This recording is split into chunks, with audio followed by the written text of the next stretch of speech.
ಸಾಧ್ಯವಾದಷ್ಟು ವ್ಯಕ್ತಿಗತವಾಗಿ ಮತದಾರನ ಮುಟ್ಟುವಂಥ ಪ್ರಯತ್ನವನ್ನು ನಾವು ಮಾಡ್ತಾ ಇದ್ದೇವೆ. ನಮಗೆ ಒಳ್ಳೆಯ ವಾತಾವರಣ ಇದೆ. ನೌಕರರು ನಮ್ಮ ಮೇಲೆ ಬಹಳ ಭರವಸೆಯನ್ನು ಇಟ್ಟುಕೊಂಡಿದ್ದಾರೆ. ನಾನು ನಿನ್ನೆ ಉಡುಪಿ ಜಿಲ್ಲೆಯಲ್ಲಿ ಪ್ರವಾಸವನ್ನು ಮಾಡ್ತಾ ಇದ್ದೇನೆ. ಕಳೆದ 5 ವರ್ಷದಲ್ಲಿ ನಾನು ಪರಿಷತ್ತಿನಲ್ಲಿ ನೌಕರರ ಪರವಾಗಿ ಹೋರಾಟ ಮಾಡಿದ್ದನ್ನು ಎಲ್ಲರೂ ನೆನಪಿಸಿಕೊಳ್ತಾರೆ. ನೌಕರರಿಗೆ ಸಂಕಷ್ಟ ಬಂದಾಗ ಸರ್ಕಾರ ಯಾವುದು ಅಂತ ನೋಡದೆ ಅವರ ಪರವಾಗಿ ನಿಂತು ಸದನದಲ್ಲಿ ಹೋರಾಟ ಮಾಡಿದ್ದನ್ನು ಎಲ್ಲರೂ ಸ್ಮರಿಸಿಕೊಳ್ತಾರೆ. ವಿಶೇಷವಾಗಿ ಬದುಕಿನ ದೊಡ್ಡ ಪ್ರಶ್ನೆ ಆಗಿರತಕ್ಕಂಥ ನಿವೃತ್ತಿ ವೇತನ, ಲಕ್ಷಾಂತರ ಜನರ ಬಾಳಂಚಿನ ಕೊನೆಯ ದಿನಗಳ ಭದ್ರತೆಯ ಭಾವನೆ ಏನಿದೆ, ಅಭದ್ರತೆಯ ಭಾವನೆ, ಅದನ್ನು ರಕ್ಷಣೆ ಮಾಡೋಕ್ಕೆ ನಾನು ಸದನದಲ್ಲಿ ಹೋರಾಟ ಮಾಡಿದ್ದನ್ನು ನೆನಪಿಸಿಕೊಂಡು ಅವರೇ ನನಗೆ ಹೇಳಿದ್ದಾರೆ. ಅತಿಥಿ ಶಿಕ್ಷಕರಿರ್ಬೋದು, ಅತಿಥಿ ಉಪನ್ಯಾಸಕರಿರಬಹುದು, ಅರಣ್ಯ ಇಲಾಖೆಯವರು, ವಿಶೇಷವಾಗಿ ಔರಾದ್ಕರ್ ವರದಿಯಿಂದ ವೇತನ ತಾರತಮ್ಯದಿಂದ ನೊಂದಿರ್ತಕ್ಕಂಥ ಪೊಲೀಸ್ ಇಲಾಖೆಯ ಪೊಲೀಸರು, ಅವರು ಸಂಘಟಿತರಾಗಿ ಎಲ್ಲೂ ಹೊರಗಡೆ ತಮ್ಮ ನೋವನ್ನು ಹೇಳ್ಕೊಳ್ಳೋಕ್ಕೆ ಸಾಧ್ಯವೇ ಇಲ್ಲ. ಅವರ ಧ್ವನಿಯಾಗಿ ಸದನದಲ್ಲಿ ನಾನು ನಿಂತದ್ದನ್ನು, ಶಿಕ್ಷಣ ಕ್ಷೇತ್ರದ ಪಾಲಿಸಿಗಳಿಂದ ಉಂಟಾದಂಥ ಗೊಂದಲಗಳು, ಪ್ರಮೋಷನ್ಗಳು, C&R, ವರ್ಗಾವಣೆಯ ಸಮಸ್ಯೆ, ಈ ಥರ ಎಲ್ಲ ಇಲಾಖೆಗಳಿದ್ದಂಥ ನೌಕರರ ಸಮಸ್ಯೆ ಪರವಾಗಿ ನಾನು ಗಟ್ಟಿ ಧ್ವನಿಯಾಗಿ ಕೆಲಸವನ್ನು ಮಾಡಿದ್ದೇನೆ.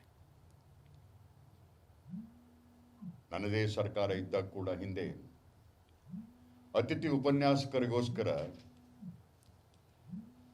ಅವರ 6 ತಿಂಗಳ ವೇತನವನ್ನು ಕೊಡಿಸಬೇಕು ಅಂತೇಳಿ ದೇಶದಲ್ಲೇ ಮೊದಲನೇ ಬಾರಿ ಸಂಸದೀಯ ವ್ಯವಸ್ಥೆಯೊಳಗೆ ಆಡಳಿತ ಪಕ್ಷದ ಸದಸ್ಯನೊಬ್ಬ ತನ್ನದೇ ಸರ್ಕಾರದ ವಿರುದ್ಧ ಸದನವನ್ನು ತಡೆ ಹಿಡಿದು ಕಲಾಪವನ್ನು ಸ್ಥಗಿತಗೊಳಿಸಿ ಮುಖ್ಯಮಂತ್ರಿಗಳೇ ಸ್ವತಃ ಬಂದು ಬೇಡಿಕೆ ಈಡೇರಿಸುವವರೆಗೆ ಮಾಡಿದಂಥ ಹೋರಾಟ ಒಬ್ಬ ಆಡಳಿತ ಪಕ್ಷ ಸದಸ್ಯನಾಗಿ ಬಹಳ ಅಪರೂಪದ ಪ್ರಕರಣ ಇದು.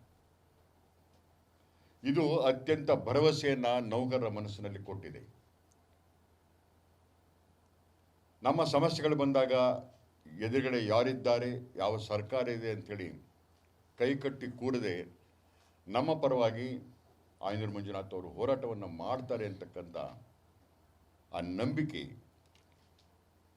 ಎಲ್ಲ ಇಲಾಖೆಗಳಿರ್ತಕ್ಕಂಥ ಭರವಸೆ ನನಗೆ ಬಹಳ ದೊಡ್ಡ ಶಕ್ತಿಯನ್ನು ಕೊಟ್ಟಿದೆ.